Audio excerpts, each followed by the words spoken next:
सुनो सुनो सुनो, आज दशमी है।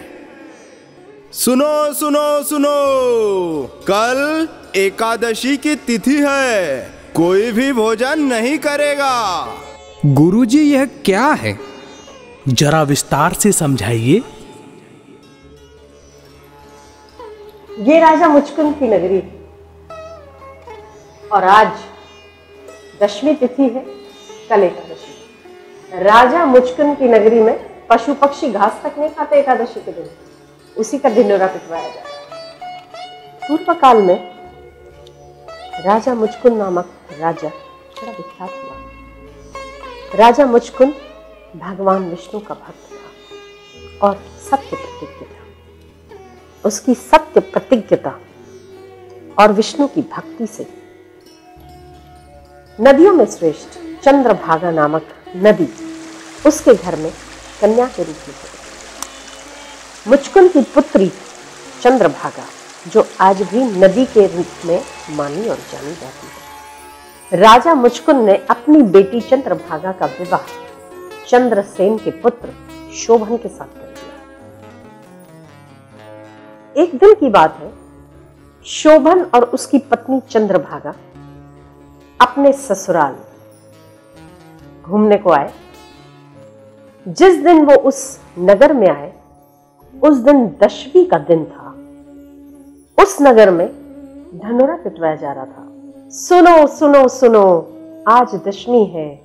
सुनो सुनो सुनो, आज दशमी है।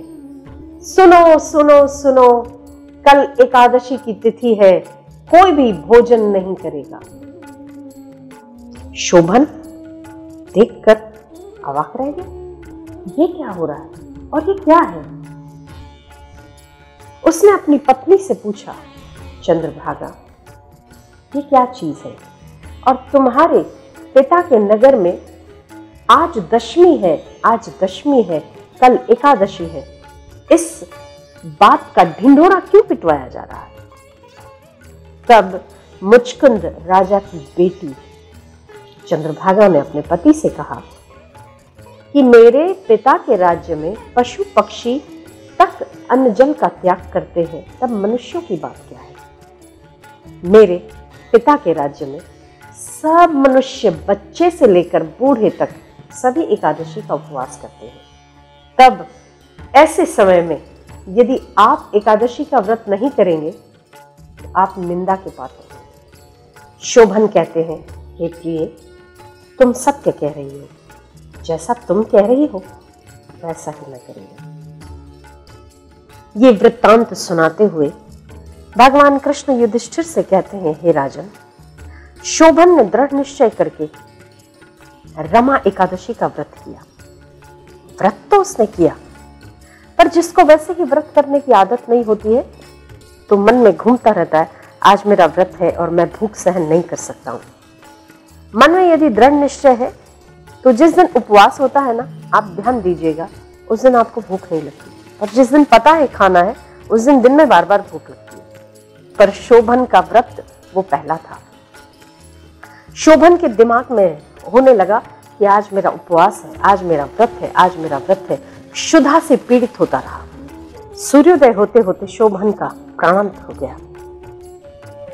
राजा मुचकुंद ने अपने दामाद का दाह संस्कार किया और क्रियाक्रम करने के बाद चंद्रभागा अपने पिता के घर रहने लगी। कृष्ण कहते हैं युधिष्ठिर से, गपश्रेष्ठ, रमा एकादशी का व्रत करने के प्रभाव से जानते हो क्या हुआ? शोभन मंदराचल शिखर पर द्वितीय कुबेर की भांति शोभा पाने लगा।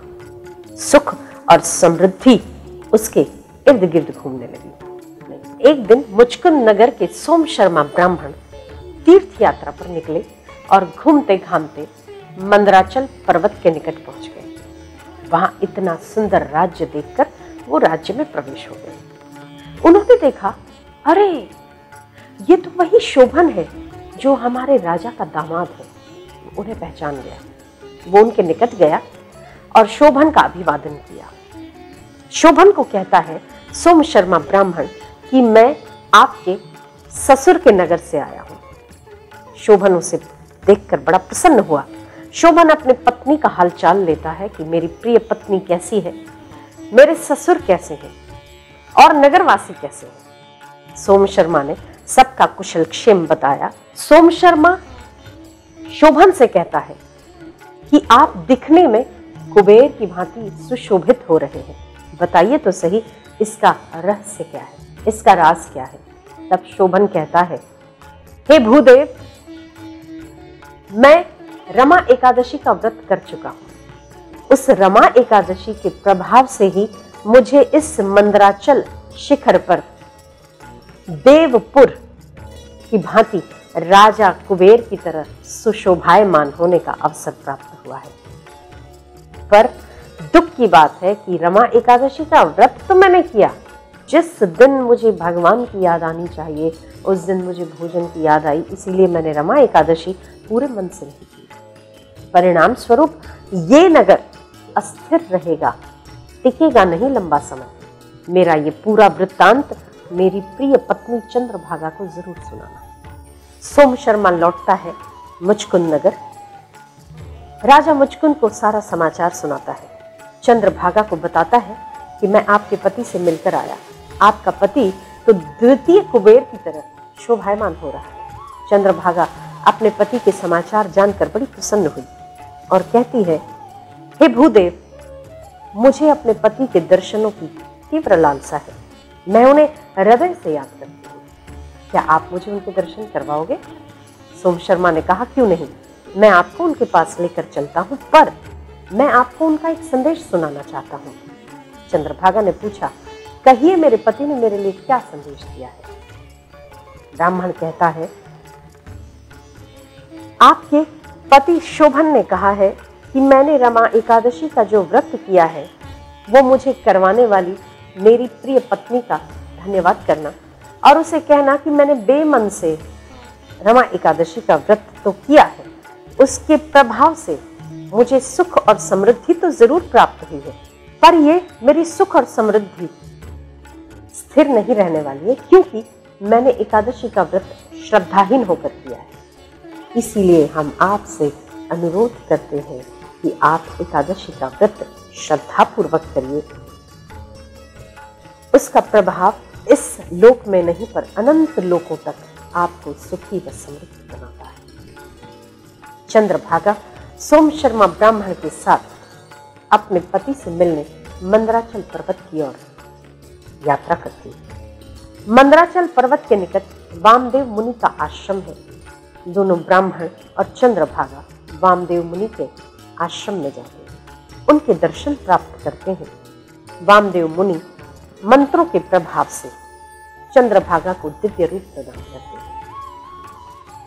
दिव्य रूप प्राप्त कर चंद्रभागा अपने पति शोभन के पास मंदराचल पर्वत पर जाती है और अपने पति को देखकर प्रसन्न होती है। शोभन भी चंद्रभागा को देखकर प्रसन्न होती है। अपने पति की सुख, समृद्धि और दिव्यता को चिरस्थायी करने के लिए चंद्रभागा ने दाएं हाथ में जल लिया और संकल्प किया, मैं अपने पिता के घर में 8 वर्ष की आयु से एकादशी का व्रत करती हूँ। उन समस्त एकादशियों का पुण्य जो मेरे भीतर संचित हुआ है, उन एकादशियों का पुण्य मैं अर्पित करती हूँ, जिसके प्रभाव से ये नगर कल्प के अंत तक स्थिर रहे और समृद्ध तथा वैभवशाली। चंद्रभागा ने इसी संकल्प के साथ अपना पुण्य अपने पति शोभन की सुख, समृद्धि, वैभव की स्थिरता को प्रदान किया। कृष्ण कहते हैं युधिष्ठिर से, हे राजन, रमा एकादशी के व्रत के प्रभाव से चंद्रभागा मनोवांछित सुख, समृद्धि और वैभव को प्राप्त होकर दिव्य रूप, दिव्य भोग और दिव्य आभूषणों से युक्त विभूषित होकर अपने पति शोभन के साथ मंदराचल पर्वत पर विचरण करती है। राजन, रमा एकादशी का महात्म्य सुनने से कामधेनु और चिंतामणि के समान फल प्राप्त होता है। यह है रमा एकादशी के व्रत का महात्म्य। सुनो सुनो सुनो सुनो सुनो सुनो, आज दशमी है, कल एकादशी है। कल के दिन कोई भी भोजन ग्रहण नहीं करेगा। यह है रमा एकादशी का प्रभाव। दिव्य रूप, दिव्य आभूषण और दिव्य भोगों को देने वाली रमा एकादशी।